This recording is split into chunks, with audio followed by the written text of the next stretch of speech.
મુન્દ્રામાં વિશ્વ હિન્દુ પરિષદ બજરંગ દળ મુન્દ્રાનગર દ્વારા સ્વામિનારાયણ મંદિર મુન્દ્રા ખાતે ભવ્ય અને શિસ્તબદ્ધ વિરાટ ત્રિશૂળ દીક્ષા કાર્યક્રમનું સફળ આયોજન કરવામાં આવ્યું હતું.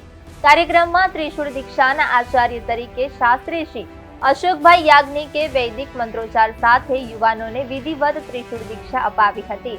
દીક્ષા દરમિયાન ધર્મરક્ષા, રાષ્ટ્ર સેવા, રાષ્ટ્રરક્ષા તથા સંસ્કારયુક્ત જીવનના સંકલ્પ સાથે યુવાનોમાં નવી ઉર્જા અને ઉત્સાહનો સંચાર થયો હતો.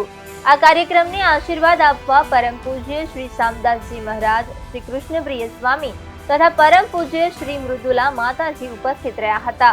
મુખ્ય વક્તવ્ય કેન્દ્રીય બજરંગ દળ સંયોજક કિશન પ્રજાપતિએ આપ્યું હતું. સાત ક્ષેત્રના બજરંગ દળ સંયોજક જ્વલિત મહેતા, આરએસએસના મુન્દ્રા તાલુકા સંચાલક કિશોરસિંહ ચુડાસમા, કચ્છ વિભાગ મંત્રી ચંદુભાઈ રૈયાણી, પૂર્વ કચ્છ જિલ્લા મંત્રી હર્ષદભાઈ પરવાડિયા, સૌરાષ્ટ્ર પ્રાંત સહ કોષાધ્યક્ષ જગદીશભાઈ સોરગઠિયા સહિત અનેક આગેવાનો દ્વારા માર્ગદર્શન આપવામાં આવ્યું હતું.